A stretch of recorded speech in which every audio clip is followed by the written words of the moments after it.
This weekend, in our backyard of Houston, Texas, UFC 247 sees Jon Bones Jones versus Dominick the Devastator Reyes in a fight for the undisputed UFC light heavyweight title. We're just a little bit excited. Let's get into it. This is UFC 111. No, this is not UFC 111. This is Combat Sports Talk 111.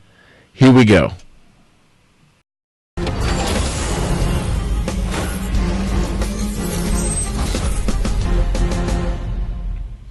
Welcome to Combat Sports Talk, a podcast dedicated to UFC and Bellator discussion, the MMA community, and combat sports in general. My name is Ryan Smith, and joining me this week is the man with the keys to victory, John Keys. Hey, what's happening, everybody? Another beautiful night. All right, and the double champ and coach to the stars, George G Money Stallworth. What's going on, man? How you doing tonight? Man, I can't get the intros right. That's what's going on. Like, this is UFC 111. No, it's Combat Sports Talk 111. Like, I got to work on that, man. It bothers me that I can't get the intro right. This is a new thing. I'm not in my, I don't have it smooth like the intro, like welcome to Combat Sports Talk. I don't have that part yet like that. So, Dude, this is all about growth. You got 2, 3, 4, 5, 10 years down the line, you're going to look back, you're going to hear these, you're going to be like, man, I've come a long way. Yeah. Yeah, you should go back to the original Combat, well, not the original, because those don't exist anymore. You should go back to Combat Sports Talk #1 on the website and watch my very first time doing the show. I literally, everything was scripted, and I'm reading it from the paper, like, welcome to Combat Sports Talk. It was a 13-minute show. I did the entire thing in 13 minutes. Yeah, So I was gonna say, as long as you probably did the intro, we could have done the buffers that factor on that. Welcome, Combat Sports Talk. Yeah, it was pretty bad. It was pretty bad. The show's come a long way. I mean, let's think about it like this. This is a video show now. The very first podcast was, only audio, and now we're here video live streaming out to, all the people out there, and this is another step to that growth that someday, who knows? The show may become a big thing. I've been getting some questions about that. So how many followers do we have right now? What are we looking like number-wise? So our Facebook page, we have almost 10,000 followers, and then we've got subscriptions. People who subscribe on various platforms. It's very difficult to count because there's not a real good number. But our Facebook following is pretty strong. So people come out, they watch us, they support us. They're starting to come out as we go to do these live shows like we're going to do this weekend at the Lion and the Crown. Going to do that again. Speak about it, man. Speak about it for a few minutes. Right? So we're last month we went to the Lion and the Crown in Allen, Texas to do UFC 246, McGregor versus Cowboy, and we promoted. We told people we're going to be there, and a huge crowd showed up. So we're going to come back. We're going to do Lion in the Crown again. They're so kind to have us one more time, and so we're going to see if we can't bring another big crowd, and we're going to do the live show one more time and see what happens. So super excited about that, and that's this Saturday, February 8th at Lion in the Crown in Allen, Texas. That's right. Come by, swing by. Say hello. We might talk to you. Yeah. Might put you on. Well, we're gonna talk to you. I mean, it's just like we may interview you, see what's going on. Well, the big thing is that everybody's going to be coming out because they want to see what's happening down in Houston, and that is UFC 247. That is our headliner for this episode. Let's get it. This is the headliner. This is where we talk about the things that are top of mind of everybody in the MMA world. And this week, we are talking about UFC 247, the main event, Jon Bones Jones versus Dominick Reyes. And so this is one of those fights where you've got someone like Jon Jones, who is established, who is considered one of the most dominant fighters in the world, at light heavyweight and possibly even more, depending on if he ever decided to go up to heavyweight, versus a 12-0 Dominick Reyes, who's coming up. This is a guy who was born in Hesperia, California, played college football, didn't make it to the pros, decided to go MMA, and now he's 12-0, working as an IT guy in his spare time and training with a shot to win the light heavyweight championship. So this is kind of that rags to riches, this story where you've got this, veritable newcomer on the scene fighting the champion who is considered, one of the greatest in the world. This is a great story, or has the potential to be a great story, and it's not too different from Jon Jones' story when he came up through the ranks to actually challenge one of the greatest light heavyweights of all time, Shogun Rua. What do you guys think about the parallel between the two stories? What do you think, George? No real parallel in my eyes. Wow. I really don't see Dominick as a threat to Jon at all. We're about to just watch pomp and circumstance. This is somebody being led to the slaughter. I feel like I don't see Dominick as having the tools to really do anything to Jon. But we can always be caught off guard. I mean, I honestly didn't see Thiago Santos giving Jon Jones the problems he gave him last fight. But we know Jon. Traditionally, after he's had a bad fight, he comes back in devastating fashion. All right. What do you think? What do you think, John? Well, thank you for remembering my name. I think that one thing that I do believe that Dominick will present a challenge for Jon Jones.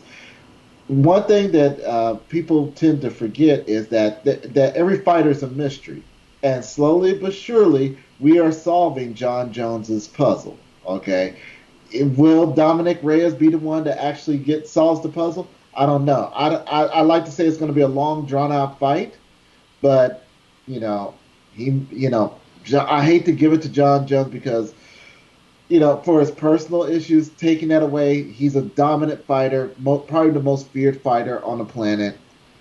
He's going to do it. He's going to take him. And it's going to be a long, drawn-out fight. Okay, well, before we go so far as to make picks, because, I'm starting to get a sense of where you guys are on this whole thing.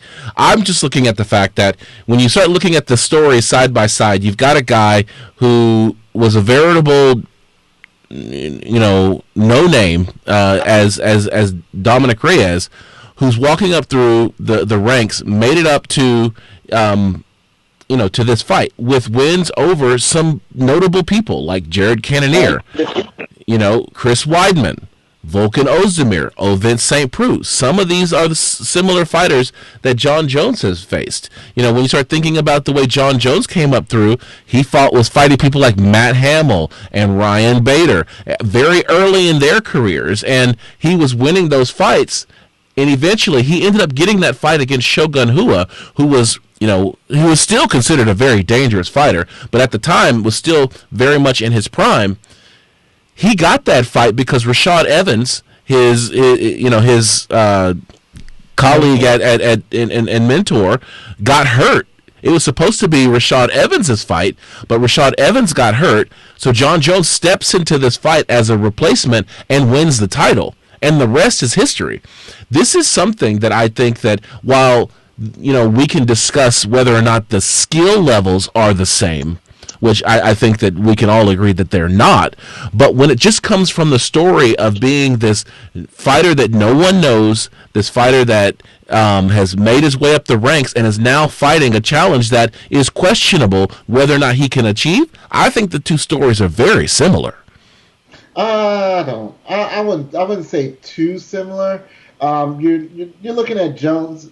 Jones' family two of his brothers are football players already. Wasn't he supposed to be poised to go play football as well and chose to go the fighter route, if I'm mistaken. So he has some recognition.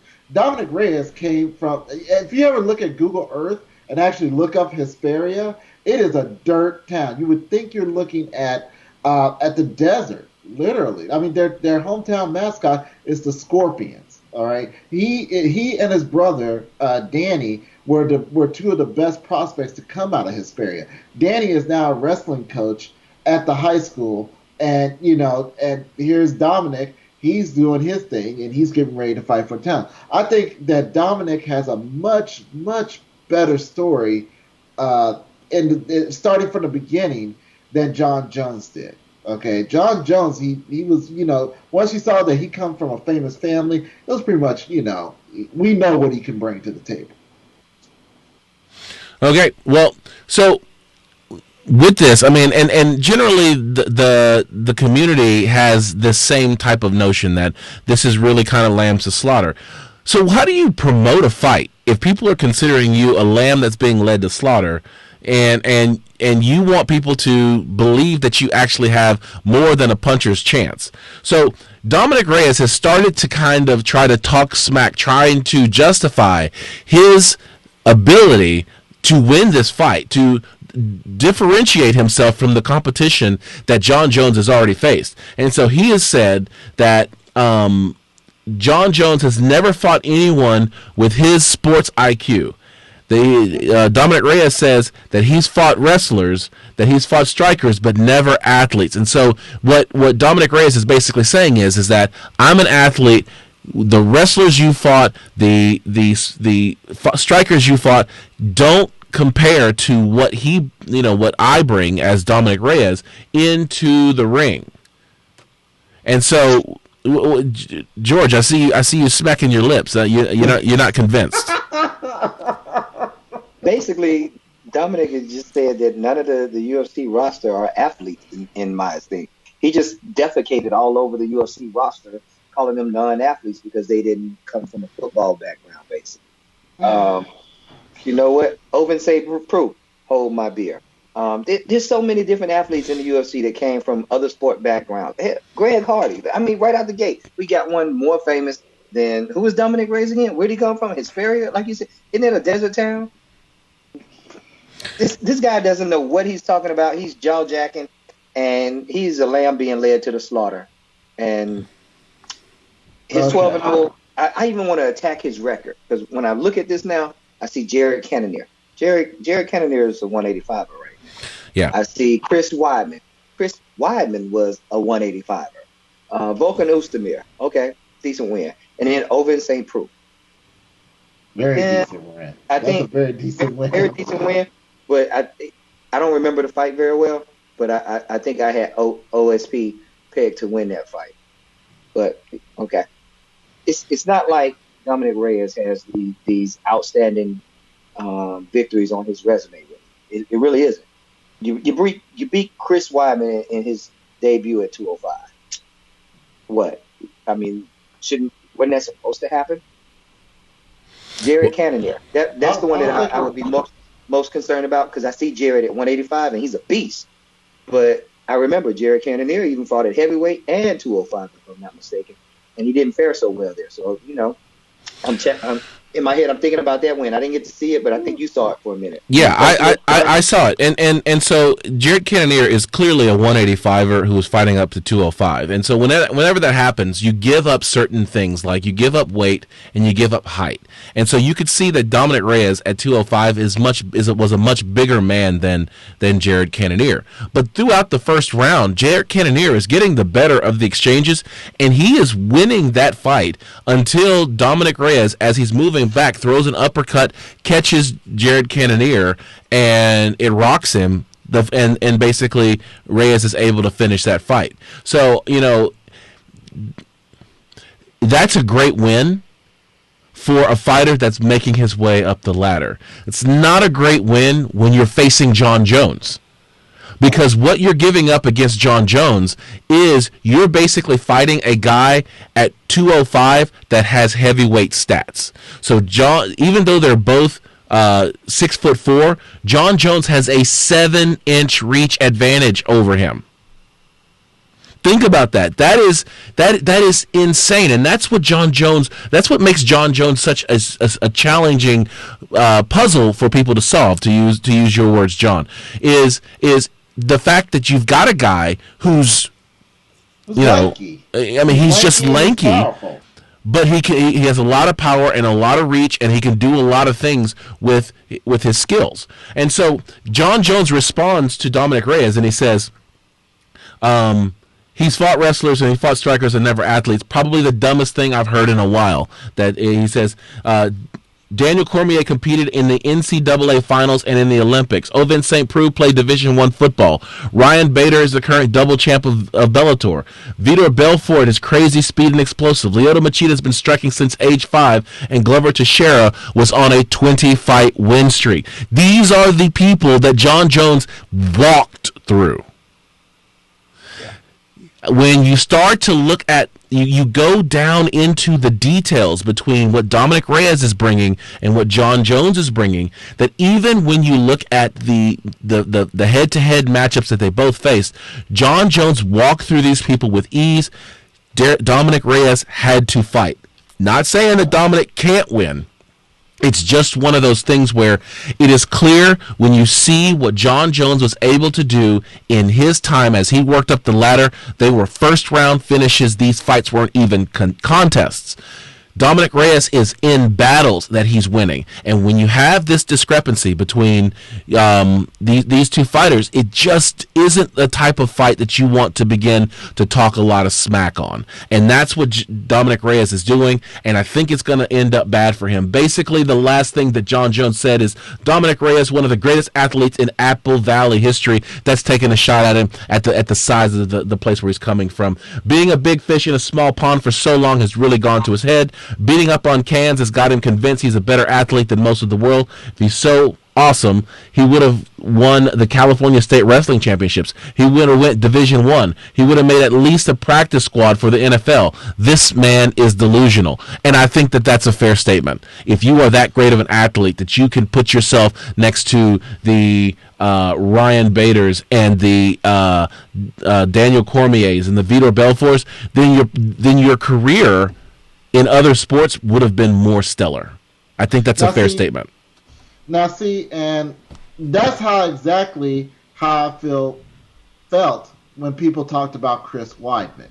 Is that when Chris Weidman went up against Anderson Silva, I was in that same mindset that, like, who is this cat thinking that he's going to take on the Spider and get away with it? And we saw how that happened.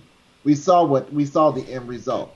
I'm not saying that, I want to play devil's advocate for like 30 seconds and say that Dominick Reyes was pretty much trying to sit there and say that I have a better fight IQ because he played defensive tackle. Defensive back.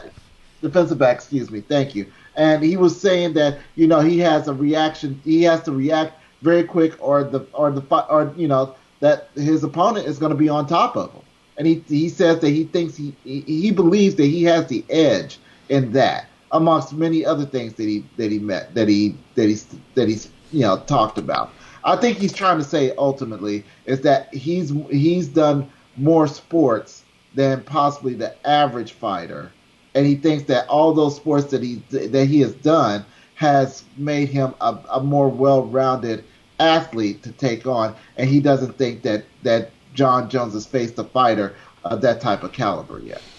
Well, not saying it's true, but all we got to say is this: there's only a few days before we're going to actually see what happens, and so they've said their words. They can say a few more words. They're going to face off a couple of times, but eventually they've got to step in the cage. And to quote the great Herman Edwards, that is why we play the game, to win. So we don't MMA math is fuzzy. Just because you beat someone and someone else beat you doesn't mean that you can beat that person, right? Like, MMA math is fuzzy. It doesn't exist. You got to get in the ring and show what you can do. So Dominick Reyes, if you've got this fight IQ, if you're the greatest athlete that's ever stepped into the ring against Jon Jones, you are going to get an opportunity to say it. But if you say it, you better show it, because if you lose, and you lose in devastating fashion, like many others have, you're going to have to atone for that. You're going to have to say, hey, he's the greatest. And And I would not have to say that. Especially after these comments, Jon Jones is sitting at home right now, picking apart what he's going to do to this man. He is game planning. Him and Winklejohn are sitting in the office right now, going over film footage and be like, "Oh, this is going to work. This is going to work. Scratch this. Take this out the game plan. This will work." Trust me, that meeting is taking place. It's taking place. Let's see here. It's how long they've been training? 3 months. So what? 40, 30. I would say 79 of the 90 days that he's been training. That's been going on. So I think it's even more amped up now based upon these latest statements with Dominick. Honestly, I feel like he's trying to hype the fight, and he realizes this is a pay-per-view event. This is an opportunity for him to cash in somewhat, so to speak. And probably his manager or someone in his inner circle has communicated to him like, "Dude, you're blowing an opportunity for you to really hype yourself right here. Maybe you should talk some noise." Yeah. Well, all I can say is that we all know that Jon Jones is not exactly the nicest person, and I do believe that he may end up bringing out the worst part of Jon Jones, if there's any more worst part of him that I see already. All right. Yeah. All right. Well, hey, this isn't the only thing that people are talking about in the MMA world. Let's get into the headline. The fight. Man, let's get into finding the angles.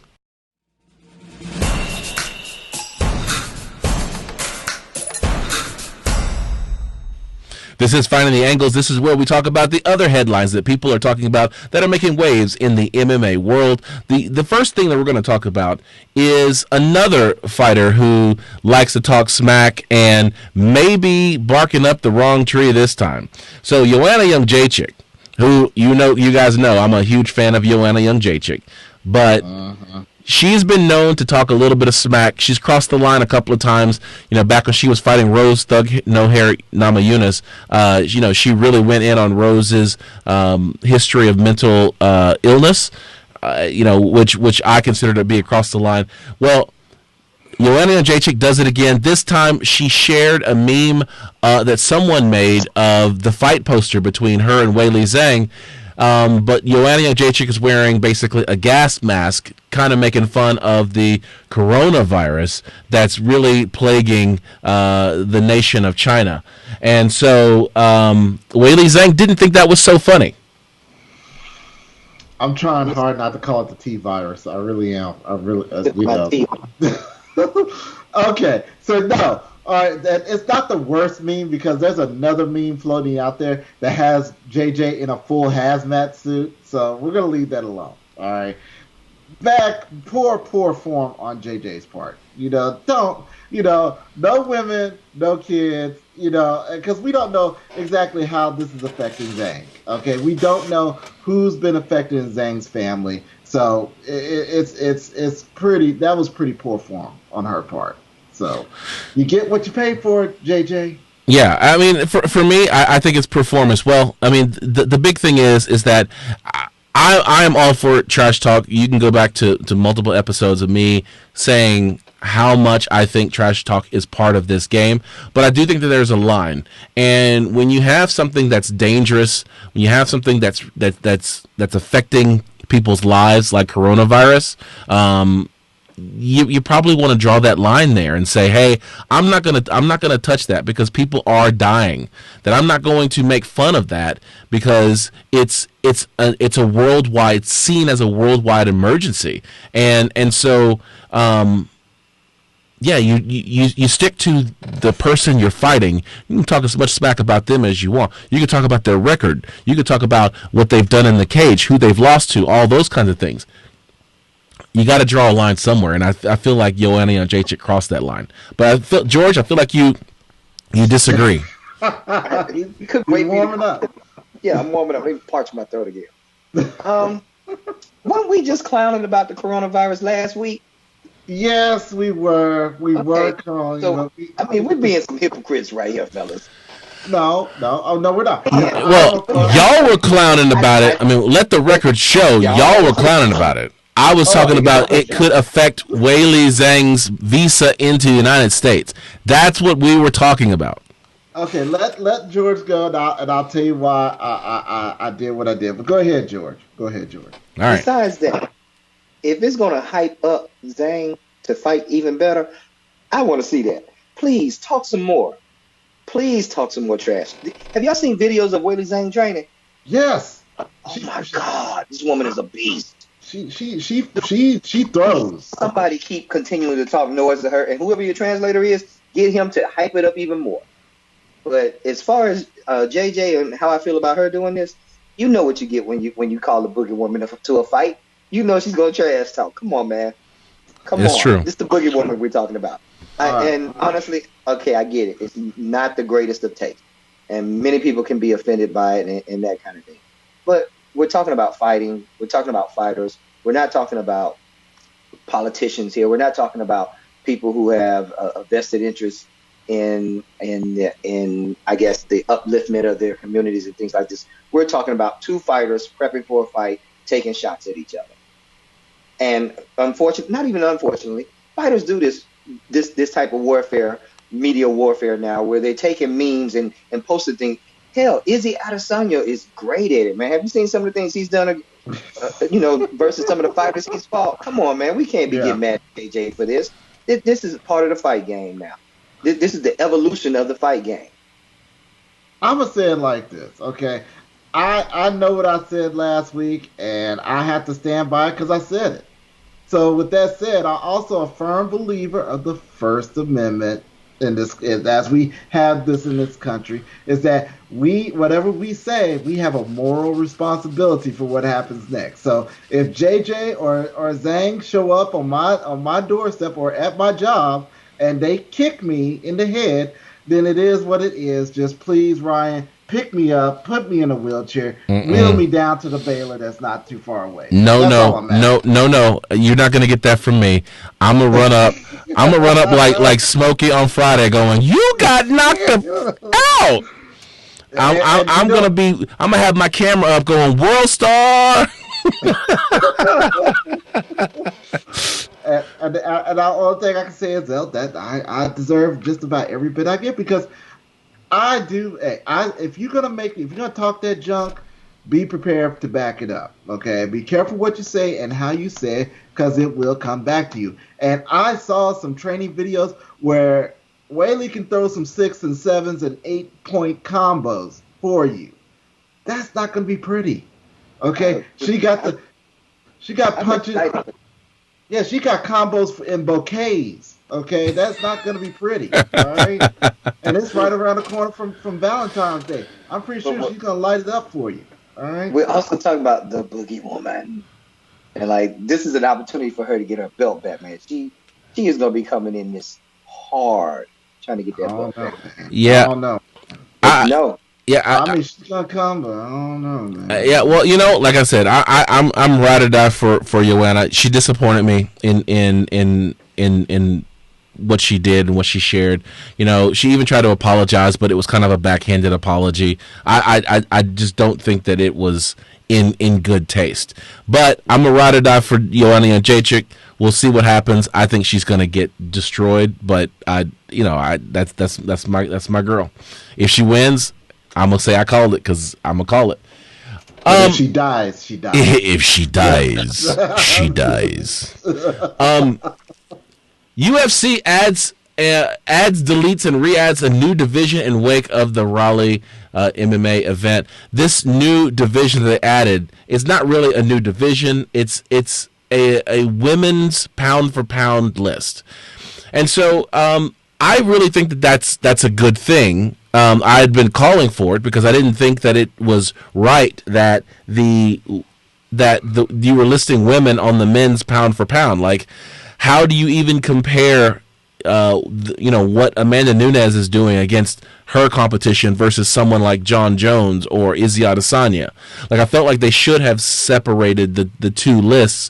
But the problem in doing so is that your women's MMA is such a shallow talent pool right now that the pound for pound fight, I mean, it doesn't really mean anything, because You don't have enough talent to really stack rank them. And the fact is that it's only a UFC pound for pound. It's not a kind of a world pound for pound. When you're looking at the men's divisions, like the men, you can pretty much say that UFC has the top talent in the world in the men's divisions. But you can't say that necessarily with the women's. Yes, you've got Amanda Nunes, but as last time I checked, Chris Cyborg has won 4 championships in 4 different promotions. She's not anywhere on this list.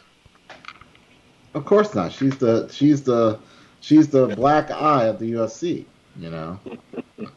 So they're never going to promote her. So yeah, I mean they're not, and she's not in the UFC. So you've got this pound for pound list. Well, I just think that it's very difficult to say, okay, we're going to take our 3 divisions that we have: the strawweight, the flyweight, and then the bantamweight, because featherweight doesn't really amount to much in the UFC, and we're going to just mash them all together. And you've got people like Amanda Nunes, who has 2 belts. You've got people like Valentina Shevchenko. She's been fighting up and down the weight classes in both, 125 and 135. So it's like the list doesn't really mean anything. Like, I don't know that we need it, but we don't need it.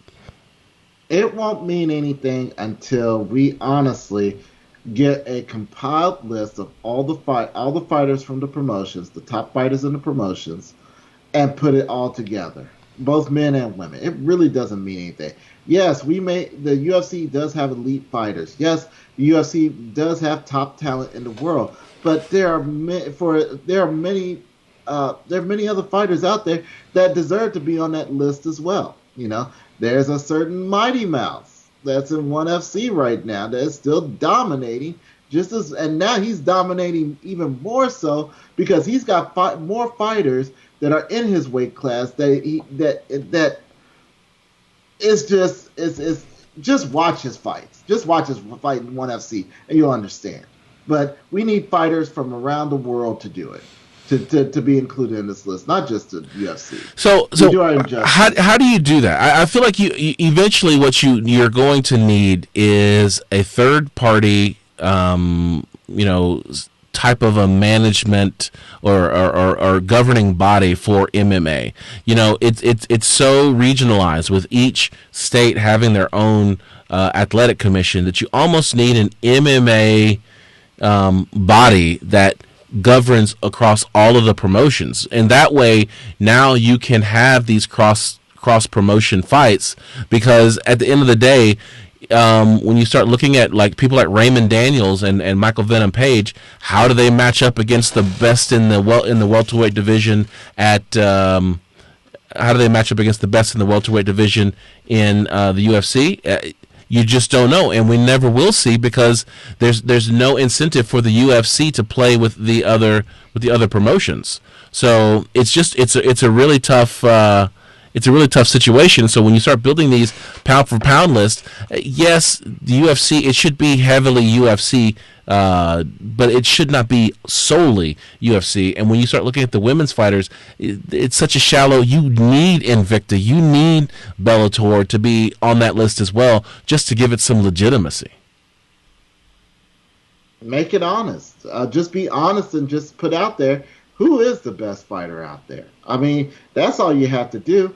If anything, that might encourage fighters to push themselves even more, even though you're in the UFC, but you're below Michael Venom Page. Okay, you got to be the best of Michael Venom Page. But then again, that would mean we would have to have a legitimate ranking system that that avoids the super fights, that actually, promotes the champions, things of that nature before that happens. And there's a lot of, I do believe there's a lot of things that would have to happen before we could actually get a true pound-for-pound system.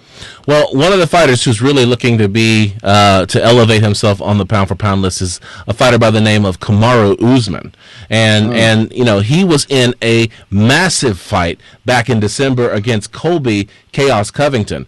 And so on a recent episode of the Joe Rogan podcast, Kamaru Usman said something that I think is worth talking about, is that he's never asked whether or not he won a round in his career, and I don't think that he's ever lost a round before the Colby Covington fight. And so he asked his coaches if he had won the round, and it was the first opponent, Colby Covington was, that put doubt in his mind as to whether or not he actually won the round. So what do you guys think about that? George? No real thoughts on it, man. I mean, Kamaru is that caliber of athlete where I'm sure he just never found himself in that position, and that was the first time. And you know, it left I guess a mark or a stain on his brain or whatever you want to call it. It was an impression upon him. Like, man, I really had to, to ask that question. I really don't know. Outside of that, I don't have many thoughts on it in that sense. I'm more interested in what he's going to be doing next. I agree. It just showed the intensity of the fight. I mean, you've never had a caliber athlete like Colby Covington until that point, and therefore you're gonna. He actually put it to him. Once again, I hate to give this man credit, but Colby Covington, he was a different type of athlete. Okay, at that time, until he got his jaw broke. I mean, he's really good. He has a really good skill set, and Kamaru's never faced that. So yeah, it was intense for him. He wasn't paying attention. He had self-doubt. That tells you the caliber of fighter that Colby Covington really is, and why he should have been promoting that rather than that other stuff. So here's the thing. All of what you guys said is good and it's true. The thing that has always stuck in my craw with someone like Kamaru Usman is the fact that he says these things that are like, you know what, Colby Covington is a great fighter, and I fought him, and he put doubt for the first time in my mind that I didn't know if I won the round or not. But I always knew I was going to finish him. Like, wait, no, you can't be both. You can't be I am the man and I knew I was going to finish him and then not know if you're going to win the rounds. Because if you knew you were going to finish him, then you wouldn't care who won the round because it doesn't matter. You're not going to the scorecard. If you're worried about whether or not you won that round or not, that suggests that you don't think this fight is going your way. This suggests that you are not confident that you're going to win this fight. Like, that is what irks me so much about Kamaru Usman. This false bravado that you're trying to put out there is unnecessary. You're a great fighter. You have the belt. You're winning fights. You don't need to be like, oh yeah, I always knew I was going to win, because if you did, you wouldn't have been asking your coaches if you won the round. All right. We will move on. All right, yeah. Got a little animated about that one, didn't you? Man, I like Kamaru Usman so much that when he does these things, it just frustrates me. It's like that whole 30% comment. I was waiting on you to say it. You know I got to bring up the 30% comment. That was 30%. Because I swear the UFC has this video and they've deleted it or they've hidden it and therefore I look like I've lost my mind. But Megan O'Leary caught Kamaru Usman backstage after that fight, and he said, this was just me at 30%. Imagine me at 80%. And it's like, why not 100%? Why not 100%? Wasn't he injured at the time? He was injured at the time, and that's why he was saying, this was me at 30%, and I still walked into the ring, and I beat, a formidable opponent. That's all great. But when you're talking about it, imagine me at 80%. Where's that other 20% going? Like, why would you not bring everything you got? And so it's those kind of comments where it's like, I want him so badly not to make these types of mistakes. And so every single time it happens, I just pull out my hair, because it's like you don't have to be this guy. Like, it just frustrates me that every fighter, we've gotten to this point in the sport where every fighter feels like they've got to be that guy that is awesome and is a Superman and is perfect in everything that they do. You don't have to be that way, Kamaru Usman. No, you don't have to be that way, Henry Cejudo. Like, just be a great fighter. You don't need to do all these antics. And I know that it sells, and I know that there's a pressure to stay in the UFC if you don't do that kind of stuff. But the best way that you could stay in the UFC is by beating folks down, like winning in spectacular fashion. That is the way to do it. Take those risks and go out on your shield, because the UFC would rather you go out on your shield taking a big risk. People like Diego Sanchez has stayed in there forever because he's gone out and he's turned these things into street fights, and he's lost fight after fight after fight. BJ Penn had like an 8-fight losing streak. Like, there are other ways than doing this fake WWE type of bravado stuff, and I just don't like that look on you, Kamaru Usman. I don't like that look on Henry Cejudo. I respected that dude until he came out with the Triple C and started trying to do the Colby Covington thing. I know, I digress. I'm pull me back, somebody, please. No. Go ahead and feel your feelings. If you got hate in your heart, let it out. So we can do better. We can do better. I expect those guys to do better. Once you get that gold belt around your waist, do better. Anyway, people who need to learn to do better. That sounds like a heavy bag, Mom. You should have. I should have hit the button. I should have hit the heavy bag button. I got it. No. I got the heavy bag button. I should have just done it. I took 3 minutes. I sound like you, John. Look at me. Hold on, man. Hold on. I'm not that angry. Okay, you got feelings. Let me hear. All right. So, it was interesting last week. I think it's overdone now, and that is the Stephen A. Smith, Joe Rogan back and forth. Okay, they still going back and forth. I'm done with it. Like, come on, man. Like, what else is there to say? There have been some really well-written articles about why Stephen A. Smith and his bombastic style doesn't work for MMA, and I think that there's some truth to that. There is a level of respect that we have for our fighters, and even us. Like, if you go back to the UFC 246 live broadcast, you go back to the recap show right the day, the Monday after. We said some things that Stephen A. Smith said. Cowboy gave up, that Cowboy quit, all that kind of stuff. And so we have to be responsible for the things that we said, but I feel like there is a nuance there that, and guys, correct me if I'm wrong. There's a nuance there that Stephen A. Smith doesn't have that we have, and I was trying to explain this to our friend Dan at work, and shout out to Dan if you're listening. And what it is that we know Cowboy Cerrone. We followed his career. We've seen him, fight many times, and there's things that we know about Cowboy Cerrone.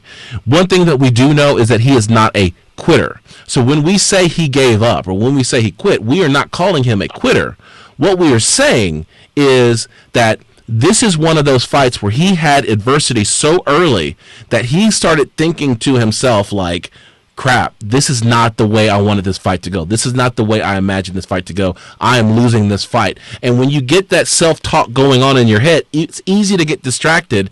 And he takes this head kick, and now it's like, I'm rocked, everything's slowing down, my nose may be broken, my eye may be broken, I can't continue.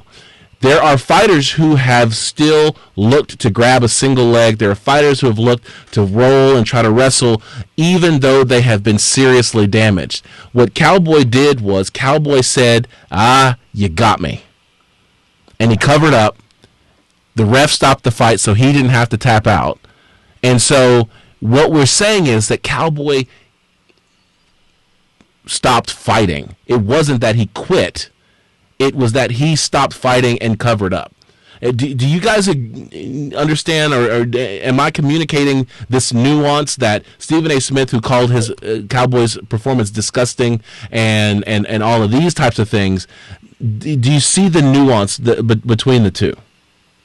I do agree with you about the nuance and certain people being able to talk about things and people understand their point in a different way than they would from someone such as Stephen Smith. It's hard to believe that the casual fan would take Stephen Smith seriously when it comes to fighting.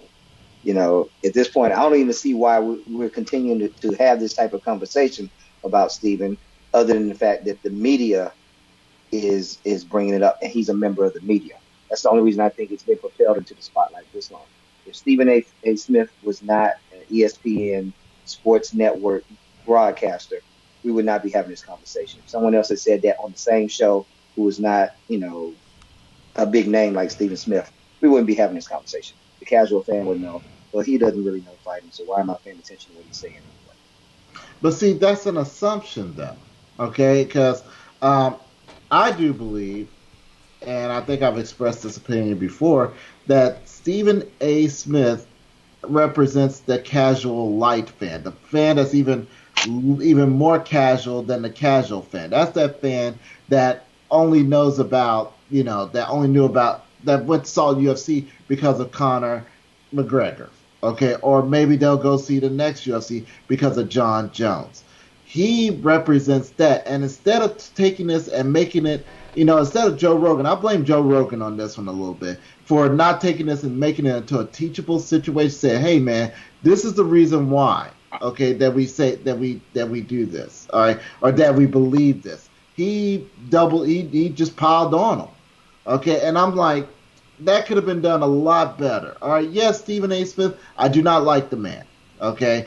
When you say he piled on him, what do you mean? As far as he went to insult the man. He went on to insult the man and everything about him. Which once again on the Rogan podcast, you mean? Yes, on the Rogan podcast. And once again, he was insulting him. I think he was. I think that, I mean, and just I remember him saying, "This man does not need to be talking about fighting. He's throwing blank punches." I mean, and I'm glad you brought that up because there's a reason. Because Stephen A. Smith, within the last 24, 48 hours, had explained what could have been going on. He said, "Okay, hold on. Well, before you go into it, there is a video of Stephen A. Smith training with some boxing gloves and this guy holding mitts, and I should have queued that up. But there's a video of Stephen A. Smith training and this guy holding mitts, and these punches that Stephen A. Smith is throwing are just some of the most atrocious shots I've ever seen. Like my 7-year-old son Mitchell can throw better punches than Stephen A. Smith. And so for the MMA community, it's completely laughable. I mean, even people who don't fight are laughing at Stephen A. Smith. So this video exists. While you guys talk, I'll see if I can't cue it up and play it, okay?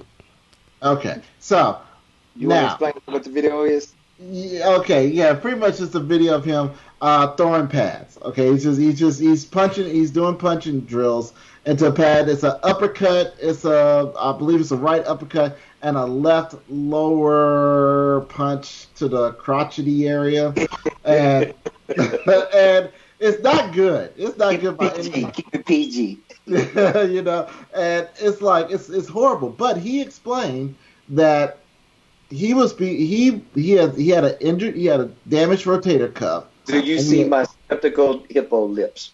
All right, get it right. Don't forget to point at him. All right, don't forget to point. And he said that he was 3 days away from having shoulder surgery because he had a torn rotator cuff and he had scar tissue on him, and he wanted to throw. And he asked his trainer, was it okay to throw? The trainer was like, no. And he said, well, I'm getting ready to have surgery anyway. They're going to clean this all up. Let's go ahead and throw. He states that he was not aware that it was being videotaped. And that, please cue in my X-Files music, please. And he says that he wasn't aware of it being videotaped. And when it got out, he was just like, he said that he would never work with that trainer again. He said that. But he did say, excuse me, because it's been 7 months since that video was originally produced, that in 3 months he's going to show people how he really throws. Because apparently he says he's got 7 and 8 combos for people. Yeah. Yeah, he purchased them at KFC and Popeye. But that's the only combo he got. Okay, but I digress. The whole point is, though, is that I do believe that he represents those people that truly don't understand the culture of MMA. Okay. Okay, I think I got it queued up here. Let me see. For those people who are watching, I'm gonna see if I got it queued up. No, let's see here. Let's see. Nope, I don't. Continue talking, guys. Well, we'll post it up after the show. Yep, we'll do that. We'll do that. So with that said, he represents, like I said, a casual light. And instead of Joe Rogan sitting there and clowning on him, he should have explained it a little bit better. This is part of the culture, all right? This is the reason why that he did this. But no, they went on to go ahead and clown him, which I understand why one would, but I just don't think this was the time to do it. He could have elevated MMA just a little bit higher by sitting there and instead of doing what he did and say, look, and educate Stephen A. Smith to the situation. Because remember, Stephen A. Smith don't know MMA like we do. He don't know MMA like we do, the three of us. Mm-hmm. I think between the three of us, we have more MMA knowledge than Stephen A. Smith would. He only wishes he had. Okay? So that's my opinion on it. All right. So, hey, I want to get to, yesterday was the Super Bowl. It was. And I just go Chiefs.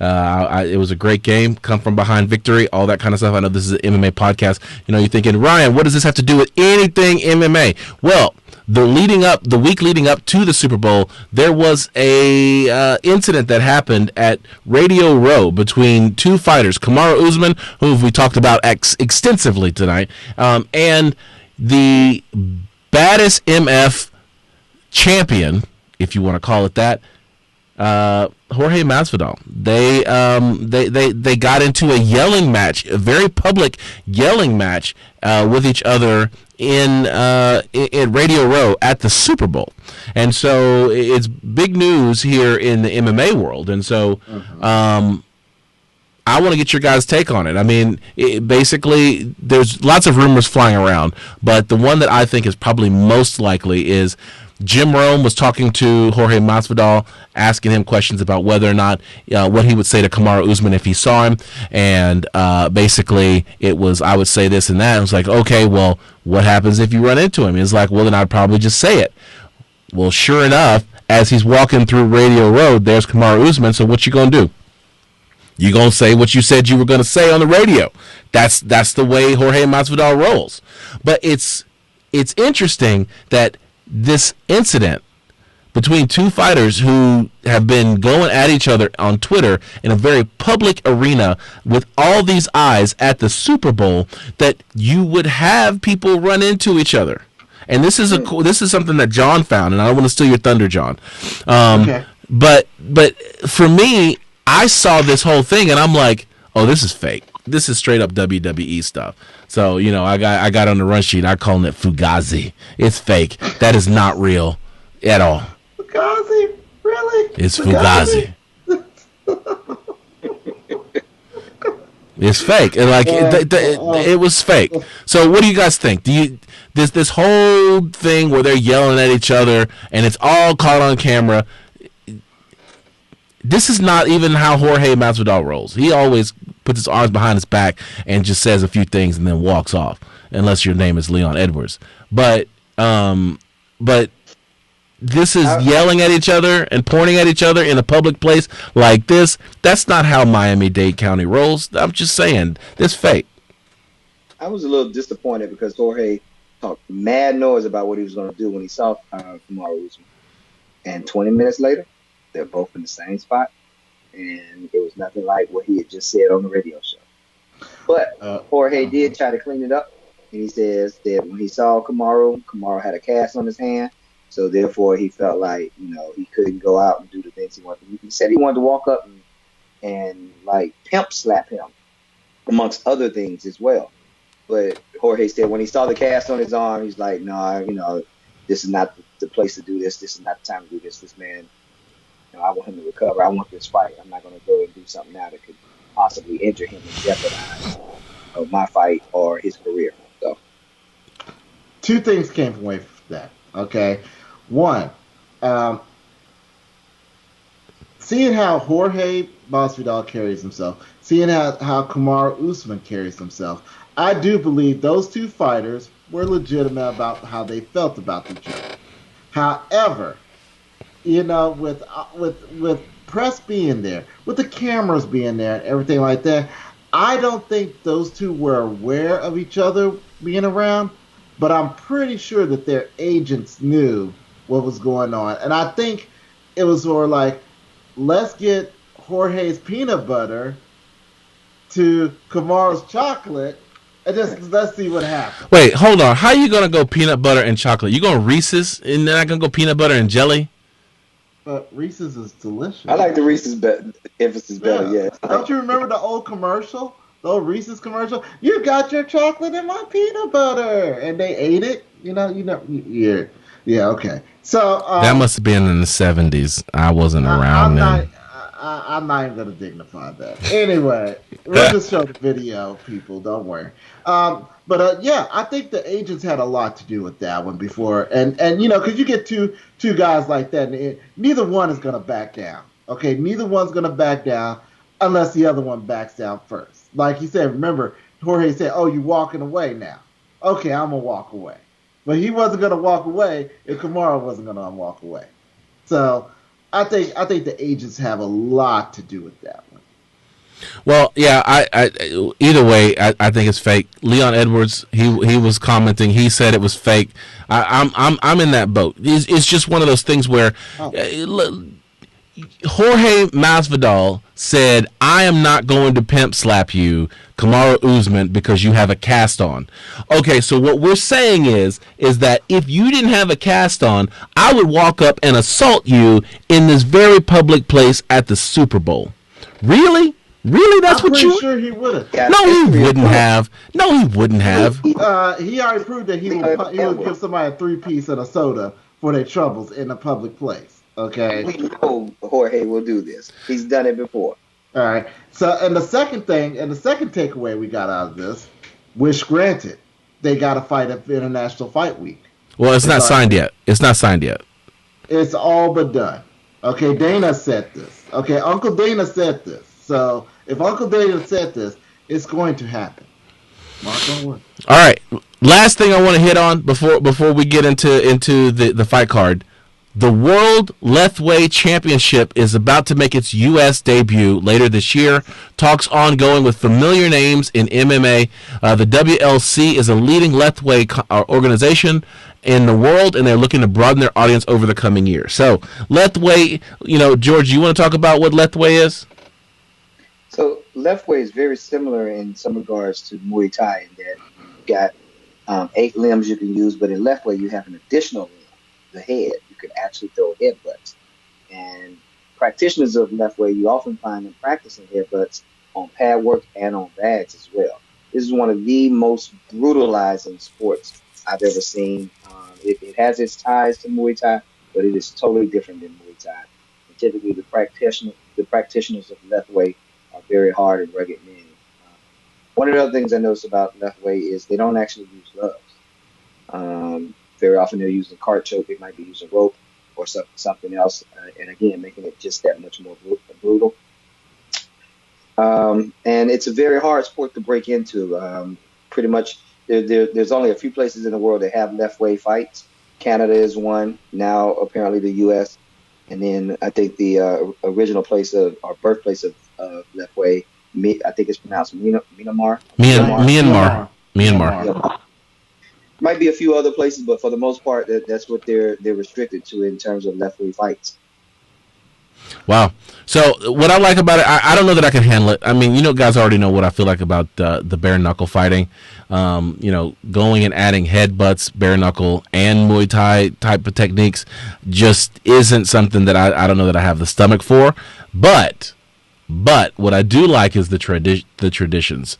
There is one that's basically a call to arm. It's a taunt, but it's also kind of can be used as a sign of respect.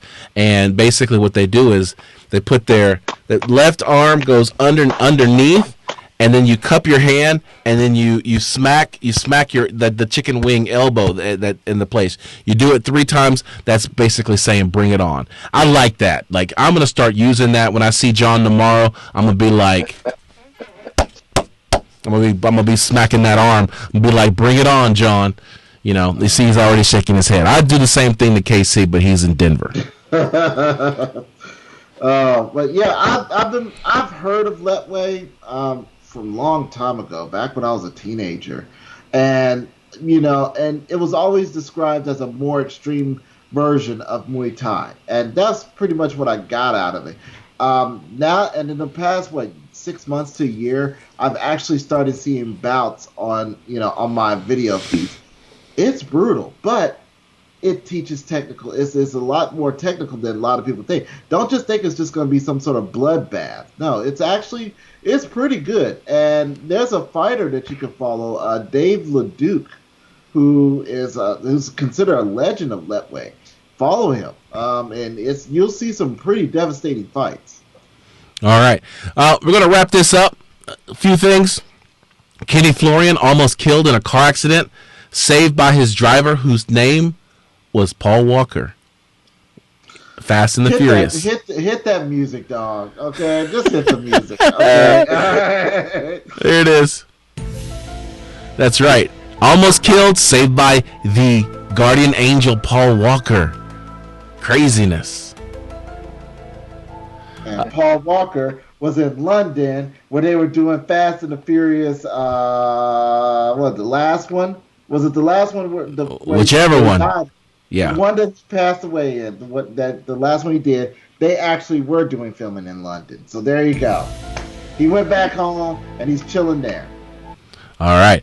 And then the last one, Chael Sonnen, there's a tweet of him on Ariel and the Bad Guy where he's talking about fighting a visibly injured opponent, and I thought it was a really interesting way that he put it. I mean, Chael Sonnen's very good on the mic, but he basically reframed sweeping the leg to something else. Basically, what he said was that if you have an opponent who is visibly injured, it is your responsibility to encourage the injured fighter to stop the fight and to get the ref to stop the fight or get the corner to stop the fight. So there's no unwritten rule about not attacking an injured limb, a visibly injured limb of your opponent, because what you want them to do is to say, I am too injured to continue. And the only way you can do that is by sweeping the leg.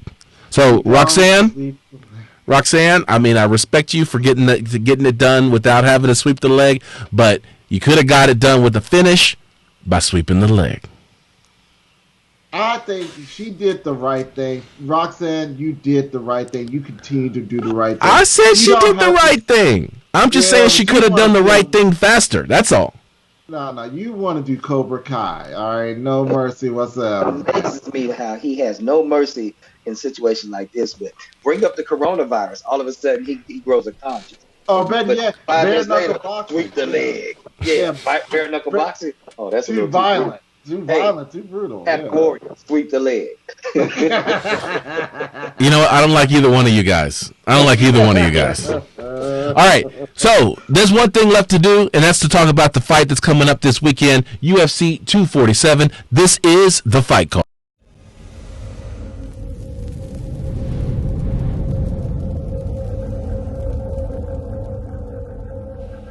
This is the fight card. This is where we look at the fights that are coming up this weekend, and that is UFC 247, Jones versus Reyes, Saturday, February 8th, 2020, in the Toyota Center in our backyard of Houston, Texas. There are 5 fights on the card. Ilir Latifi fighting hometown hero Derek Lewis. He's based out of Houston, Texas, the Black Beast. You got Mirsad Bektik versus Dan Ing. You've got Juan Adams versus Justin Tafa. And then in the co-main event, you've got the UFC flyweight champion Valentina Shevchenko versus Katlyn Chookagian. And you've also got the UFC light heavyweight champion Jon Jones versus Dominick Reyes. There are 3 fights I want to talk about on this card. The first one being Ilir Latifi making his 205-pound debut against the Black Beast, Derek Lewis. Hope he weathers the storm. That's all I got to say. 205 plus debut. Yeah. Oh, I'm sorry. He's making his heavyweight debut. Because he was at 205. Now he's going up to 265 to fight Derek Lewis. Like, this is a big jump, and this is the thing that bothers me about this fight. Because I really like Ilir Latifi, but this is a guy who's at smaller stature, 5'10", fighting at 205. He's an outstanding wrestler. Daniel Cormier said he's one of the strongest guys he's ever fought. But he's moving up now to the monsters of the midway, the Derek Lewis size kind of guys who's cutting down to 265 pounds. This is not a fight that Ilir Latifi really wants, not because he doesn't have the skill set, but because these guys are boulders and it's too big to move. And so I think that Ilir Latifi is going to run into a big Derek Lewis. He's going to find out that he's not going to be able to strike with Derek Lewis, and he's going to end up needing to take this fight to the ground, but he's not going to be able to keep Derek Lewis to the ground. I think Derek Lewis gets this fight done in 1 round. First round, TKO, Derek Lewis for the win. Who wants to dispute that?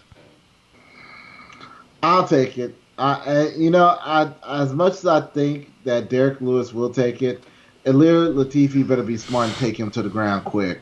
All right, take him to the ground quick and own him. Because if not, it's just like Ryan says. I'm not even giving it 3 minutes if he tries to go toe-to-toe with him. All right? Take him to the ground, Latifi. Okay. George, you got anything on this fight? I'm pulling for Derek Lewis. I see it more like end of the 3rd round, Lewis knocks him out. Okay. Ooh. All right. The last few seconds of the round. Last few seconds. Okay. All right. He went to the end of the fight and then think. All right. Co-main event. Valentina Shevchenko versus Katlyn Chookagian. Shevchenko ought to be called the soul sucker, man. She just pulls the life out of these girls she's fighting, man, and just comes in and she's like JJ on steroids. But I know she's not on steroids. But you get what I'm saying? Just don't mean to start no rumors, Valentina. Yeah. Hey, find me on Hinge, though. Anyway. Oh, dang. Yeah, you say she got that Shang Tsung power. Dude, Shevchenko is a bad girl, man. Like, this is one of the elite strikers in the UFC. Not in the women's division, in the UFC. And she needs to be recognized for that, man.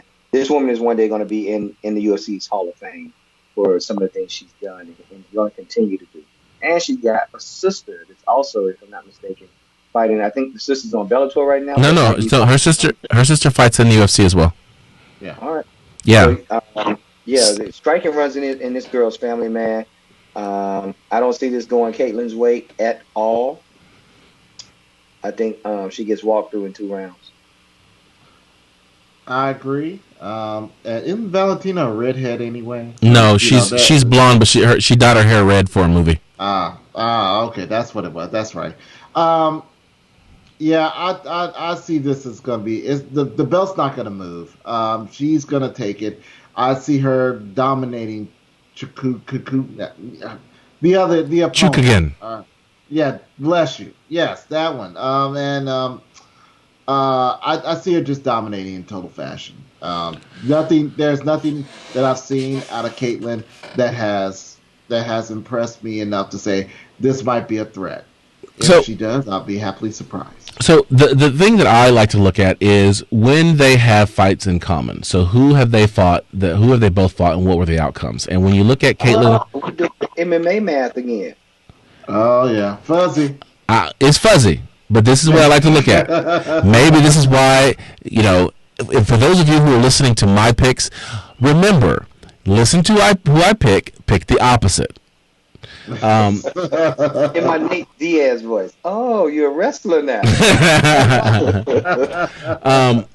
we know MMA math now. Both of them have fought Jessica Ai, and so Katlyn Chookagian, she lost to unanimous decision to Jessica Ai. Valentina Shevchenko, head kick destruction. Jessica Ai, it's a highlight film. Anytime they say Valentina Shevchenko, they're showing the video of her head kicking Jessica Ai and knocking her out. So when you have a common opponent, what you see is this outcome is so different. So I see Valentina Shevchenko. I don't see her losing for some time, and I think this fight is just going to be another notch in the bedpost, if you will. And Shevchenko walks away with the TKO in the third round. And then finally, the main event. We've heard what you guys think about Dominick Reyes versus Jon Jones. So let's just go ahead and make that pick. What you got, John Keys? With extreme prejudice, I will choose Jon Bones Jones. By? God, that's a good one. Usually when somebody talks a lot of smack about him, he usually goes for a submission. So we'll go with the choke, and probably third round. I take it back. He'll drag him to the championship round. Look for him to do it in the fourth round, just to show him. All right. I see a similar situation. Based upon the John saying that Dominick is delusional and things like this, I think he's going to try to drag him into deep waters and punish him for quite a while. We're going to see a long, drawn-out fight, but I think it's going to be lopsided, one-way affair the entire fight. Jon Jones, fifth round finish. I'd probably say I don't think he's going to knock him out. I think he's going to submit him.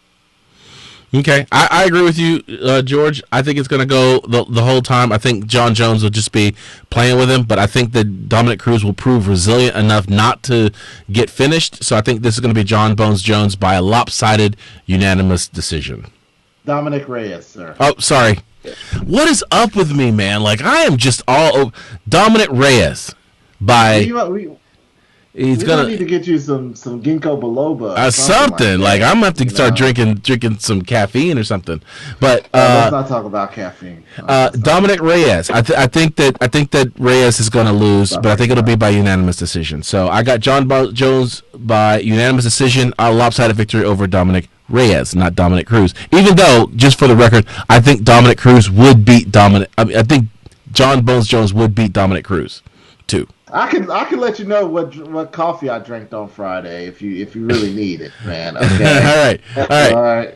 So that's it for our show. Follow us on social media on Instagram. I am at Combat Sports Talk.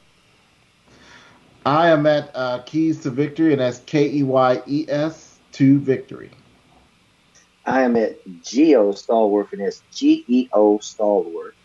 On Instagram. All right. You can go to our website at www.combatsportstalk.com where you can, and we are on all of your podcasting platforms. We're also on YouTube. We're everywhere you want to be. We're like Visa. Definitely want to send some shout outs to MMA Junkie, MMA Fighting, MMA Mania, and Bloody Elbow because they are the sites where we find our material to talk about. And on behalf of John, Keys, and George G. Money Stallworth, this is Ryan Smith reminding you to keep your hands up, your chin tucked, and throw bombs. We'll catch you next time.